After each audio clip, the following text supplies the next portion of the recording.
శ్రీమాతే నమః. రామ పట్టాభిషేకం జరుగుతోంది. చాలా అద్భుతమైన కార్యక్రమం జరగబోతోంది. తిరిగి రాముడు మనల్ని పరిపాలిస్తున్నాడు. అప్పుడు రామ పట్టాభిషేకం మందర ఆపేసింది. ఇప్పుడు రామ పట్టాభిషేకం గురించి ఎంతో మంది మందరలు బాధపడిపోతూనే ఉన్నారు. మనం అవన్నీ పట్టించుకోకుండా రాముడు ఎప్పుడు మనల్ని పరిపాలిస్తాడా అని ఎదురు చూద్దాం. నిన్న నాకు ఒక కామెంట్ పెట్టారనమాట, శంకర మఠాలు అంటే అసహ్యం వేస్తోందండి అని. అప్పుడు నేను అడిగాను, తల్లిని ఎవరైనా అసహ్యించుకుంటారా అని. అప్పుడు ఆయన ఒక లింక్ పంపించారనమాట.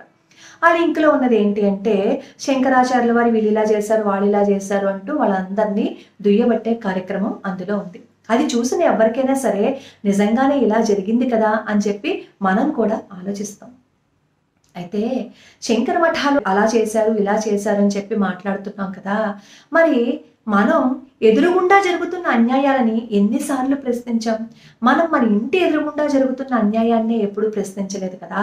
మరి అలాంటప్పుడు ఎవరో ప్రశ్నించలేదు అనే మాటని అనడానికి మనకు అసలు అర్హత ఉందా? అయినా ఈ 4 పీఠాధిపతులు ఈ అయోధ్యకి రాను అని చెప్పలేదే. వాళ్ళకి కుదిరినప్పుడు వాళ్ళు వస్తారు ఖచ్చితంగా. అయోధ్యకి వీళ్ళందరూ రావాలి అంటే వాళ్ళతో పాటు వాళ్ళ పీఠం అంతా కూడా కదిలి అక్కడికి రావాలి. ఇప్పుడు అయోధ్య ఎలా ఉంది? కిక్కిరిసిపోయి ఉంటుంది కదా. 4 పీఠాలు అక్కడికి వచ్చాయి అని అనుకోండి. అప్పుడు వాళ్ళందరినీ జాగ్రత్తగా చూసుకోవాల్సిన బాధ్యత ఎంత ఉంటుంది చెప్పండి. అయినా సరే మోడీ గారు వాళ్ళకి ఆహ్వానాన్ని పంపించారు. కానీ పీఠాలకి కొన్ని నియమాలు ఉండటం వల్ల ఆ నియమాలని అనుసరించి వాళ్ళు మేము తర్వాత వస్తాము అని చెప్పారే తప్ప, మాకు రాముణ్ణి అక్కడ ప్రతిష్ఠించడం ఇష్టం లేదని కానీ, రామ పట్టాభిషేకం జరగకూడదని కానీ, రాముడికి వ్యతిరేకంగా ఉండాలని కానీ వాళ్ళు ఏం చెప్పలేదే. కంచి స్వామివారి కానీ, శృంగేరి స్వామివారి కానీ, శృంగేరికి అయోధ్యకి ఉన్న సంబంధాన్ని చెప్పారు, కంచికి అయోధ్యకి ఉన్న సంబంధాన్ని చెప్పారు. అలాగే జ్యోతిర్మఠం పీఠాధిపతులు కరాపాత్రి స్వామీజీ వారు అప్పట్లో, బహుశా మీకు తెలిసే ఉంటుంది, ఈ రామ జన్మభూమి కోసం ఆయన పడిన కష్టం అంతా ఇంత కాదు తెలుసా. ఎన్నిసార్లు ఆయన రామ జన్మభూమి కోసం రక్తాన్ని చిందించారో, ఎంతమంది సాధువులు మరణించారో, ఎన్ని గోవులు మరణించాయో, ఇవన్నీ తెలుసుకుంటే మనం అప్పుడు ఆలోచించడం ప్రారంభిస్తాం అన్నమాట. చేసిన ఆ పనిని మర్చిపోయి వాళ్ళు రానన్నారట అని చెప్పి మనం ఎందుకు వేలుపెట్టి చూపిస్తున్నాం? మనం మన ఇంటి ఎదురుగుండా ఎవరైనా సరే అయోధ్య రామ మందిరానికి వెళ్ళటం లేదు అని అనుకోండి. అప్పుడు మనం అడుగుతున్నావా, మీరు ఎందుకు వెళ్ళటం లేదు అయోధ్య రామ మందిరానికి అని?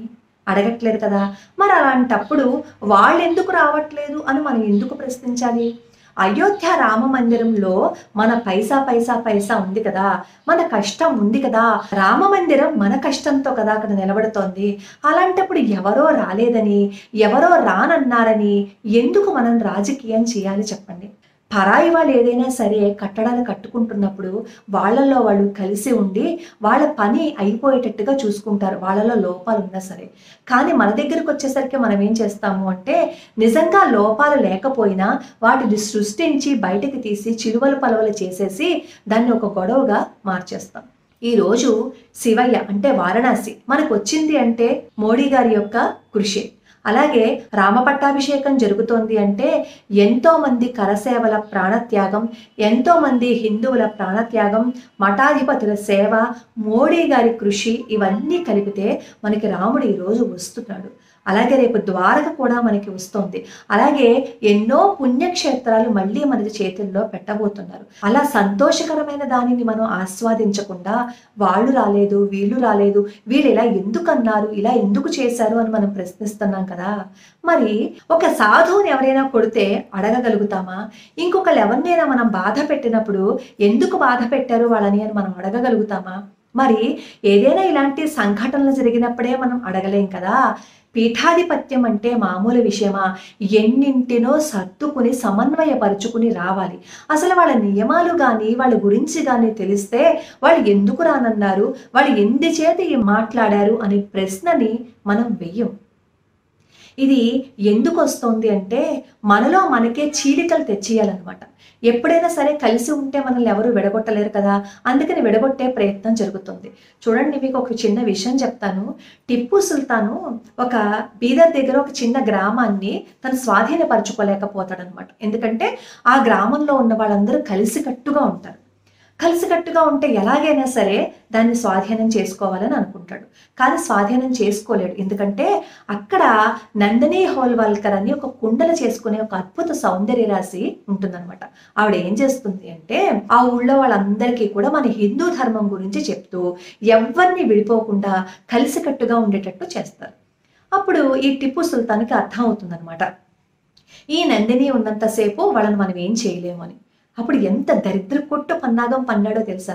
ఆ నందిని అనే స్త్రీమూర్తిని ఎత్తుకు వెళ్ళిపోయి నగ్నంగా పడుకోబెట్టి ఆవిడ ఒంటి మీద రక్తంతో రాస్తాడు. టిప్పుని పొందిన ఈ శరీరంతో నేను ఇంకెవరిని పొందలేను, నాకు ఇంకెవరూ అవసరం లేదు అని చెప్పి రక్తంతో తనే రాసి ఆ రాసిన మాటల్ని ఆ ఊళ్ళో వాళ్ళందరికీ చూపించి, చూసావు కదా నందినికి నేను లేకపోతే ఇంకెవరూ అవసరం లేదు, నేను కావాలి అని చెప్పి ఆవిడ గురించి చాలా నీచంగా మాట్లాడి వాళ్ళల్లో వాళ్ళకే విభేదాలు సృష్టించి ఆ ఊళ్ళో ఉన్న మగవాళ్ళకి మత్తు మంది ఇచ్చి ఆ మత్తు మంది ఇచ్చిన మగవాళ్ళని చంపేసి ఎవరైతే చంపబడ్డారో వాళ్ళ భార్యలు ఉంటారు కదా, వాళ్ళ భార్యని లోబర్చుకోవటానికి ప్రయత్నిస్తారనమాట. ఎవరైనా సరే పాపం పరిస్థితులకి తల ఒగ్గి ఈ టిప్పు సుల్తాన్ గాడి దగ్గరికి వస్తే వాడు ఏం చేసేవాడో తెలుసా?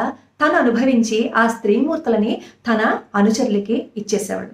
ఎవరైతే మేము రాము అని చెప్పి అన్నారో వాళ్ళని నిర్దాక్షిణ్యంగా చంపేసి అలా ఊరందరినీ నాశనం చేసేసాడు. అలా ఎంతమందిని నాశనం చేసేసాడో తెలుసా? ఎందుకు అలా చేయవలసి వచ్చింది? ఆ ఊరి కలిసికట్టుగా ఉంది, ఏం చేయలేనని తెలుసుకున్నాడు కాబట్టి వాళ్ళని విడగొట్టేయాలనే ప్రయత్నం చేశాడు. అలా విడగొట్టే ప్రయత్నం చేసి తను అనుకున్నది సాధించాడు. అసలు టిప్పు సుల్తాన్ గురించి మాట్లాడాలి అంటేనే అసహ్యం, పాపం. కానీ తరతరాలుగా ఇన్ని సంవత్సరాలుగా మనం టిప్పు సుల్తాన్ చాలా గొప్పవాడు అని చెప్పి మనం ముసుగేసుకుని వచ్చేసామే. పొరపాటున ఎవరైనా ఏదైనా టిప్పు సుల్తాన్ని మాట్లాడితే ఎలాంటి వాడో మీకు తెలుసా, మీరు వైషమ్యాలు సృష్టిస్తున్నారు అని చెప్పి మాట్లాడేస్తారే. మన పీఠాధిపతులు, మన శంకర్లు స్థాపించిన పీఠానికి అధిపతులు, వాళ్ళని అనే హక్కు గాని అర్హత గాని మనకు ఉందా చెప్పండి? అక్కడ జరుగుతున్న కార్యక్రమం ఏంటి, ఇక్కడ మనం మాట్లాడుతున్న మాటలు ఏంటి, వాళ్ళ తర్వాత ఎప్పుడో వస్తారు కదా, ఎందుకు ఆ పీఠాధిపతుల గురించి మనం అనవసరంగా మాట్లాడాలి? అక్కడ గురు పరంపర ఏంటి, ఆ పీఠాలు ఏంటి అనేది మనం కూడా తెలుసుకోవాలి కదా. గురు పరంపర లేకుండా వాళ్ళెవరూ స్వయం ప్రకటిత గురువులేం కాదు. వాళ్ళని శంకరులు ఆ పీఠం మీద ఆశీర్వచనం చేసి కూర్చోపెట్టారు. కాబట్టి మనం వాళ్ళని అనద్దు, రాముడి బాటలో నడిచే ప్రయత్నం చేద్దాం తప్ప ఈ అన్యులు మనకి వేస్తున్న చీలిక బాటలో నడిచి మనందరం చీలిపోవద్దు. అలా చీలిపోతే మనల్ని గెలవటం వాళ్ళకి చాలా సులభం అవుతుంది. మళ్ళీ ఇంకో టిప్పు గాడో, గజనీ గాడో, మహమ్మద్ గాడో, ఖిల్జీ గాడో ఎవరో ఒకడు వస్తాడు. అలా రాకుండా ఉండాలి అంటే మనలో మనం కలిసి ఉందాం, మనందరం కలిసికట్టుగా ఉందాం. లోకా సమస్త సుఖినో భవంతు, సర్వే జనా సుఖినో భవంతు.